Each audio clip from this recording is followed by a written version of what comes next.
तो देखिए, अब ये देखिए एनडीए के पक्ष में नतीजे तमाम आए हुए हैं। अब हम बात करते हैं कि देश में एक बार फिर से मोदी की सरकार बनने जा रही है। अब किसको कितनी सीटें मिली हैं ये हम आपको बता देते हैं। देखिए, बीजेपी को जहां 240 सीटें मिली हैं, जेडीयू को 12 सीटें मिली हैं, शिवसेना को 7, आरएलडी को 2 और हम को 1, एजीपी को 1, एसकेएम को 1, वहीं टीडीपी को 16, एलजेपी को 5, जेडीएस को 2, जीएसपी को 2, एनसीपी को 2, एनसीपी को माफ कीजिएगा 1, जेएसपी को 2 मिली है, तो वहीं अपना दल को 1 मिली है और एजीएसयू पार्टी को 1 मिली है।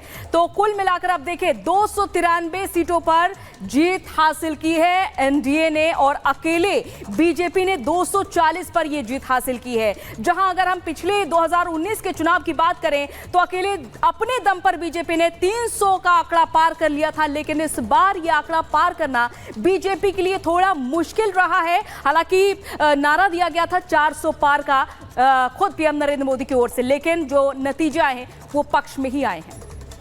और फिलहाल अब रुक कर लेते हैं प्रियंक।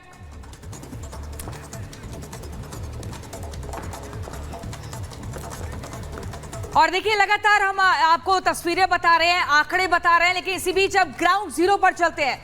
पटना में सीधा सीएम आवास के बाहर हमारी सहयोगी अनामिका सिंह काली इस वक्त बनी हुई हैं।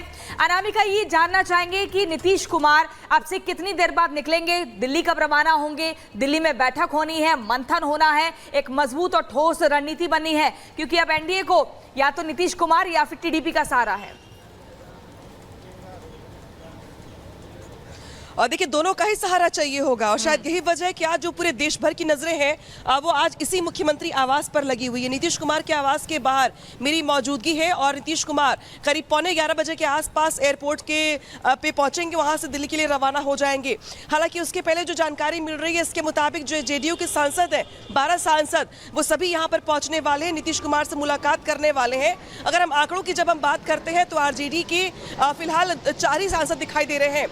अगर बात करें दूसरे पक्ष की तो जेडीयू के 12, इसके अलावा ये बीजेपी के 12, इसके अलावा एलजेपी के 5 और हम के 1, यानी कि जो 30 का आंकड़ा है वो कम से कम बिहार में दिखाई दे रहा है एनडीए के पास। और शायद यही वजह है कि इस वजह से आज एनडीए की मीटिंग होने वाली है, उसमें नीतीश कुमार पर नजरें लगातार बनी हुई हैं। नीतीश कुमार के आवास पर कुछ देर के बाद से जो सांसद है जेडीयू के वो यहाँ पर पहुंचने वाले हैं। महत्वपूर्ण ये भी है कि बिहार में तेजस्वी यादव के ताबड़तोड़ प्रचार करने के बावजूद आरजेडी को वो नंबर्स नहीं मिल पाए और शायद यही वजह है कि इस बार जो जेडीयू का आत्मविश्वास है वो बढ़ा हुआ है, क्योंकि अब जो जादुई आंकड़ा है सरकार बनाने को लेकर उसमें अहम भूमिका नीतीश कुमार की होने वाली है। और शायद यही वजह है कि नीतीश कुमार ने कल रिजल्ट आने के बाद से अब तक चुप्पी साधे हुई है, वो किसी से कुछ भी बात नहीं कर रहे हैं, उनका कोई ऑफिशियल स्टेटमेंट नहीं आया। हाँ, ये जरूर था कि कल रात में विजय सिन्हा जरूर गए थे राजभवन मुलाकात करने के लिए राजभवन में राज्यपाल से, लेकिन अभी अगर आज के अपडेट की बात की जाए, आज की अगर सरकार के गठन को लेकर के मंथन की बात की जाए तो आज इंडिया की भी मीटिंग होने वाली है, एनडीए की भी मीटिंग होने वाली है और एनडीए की मीटिंग के लिए नीतीश कुमार निकलने वाले हैं। दिलचस्प ये भी है कि आज सिर्फ नीतीश कुमार ही नहीं, बिल्कुल आज काफी कुछ होने वाला है। नामिका बने रहिए आप हमारे साथ। दीपेश का रुख कर लेते हैं, जेपी नड्डा के आवास से हमारे साथ जुड़े हुए हैं। दीपेश, वहां पर क्या कुछ हलचल चल रही है, क्योंकि अब आगे की जिम्मेदारी तय करनी है, लेकिन उससे पहले बैठक बहुत अहम मानी जा रही है।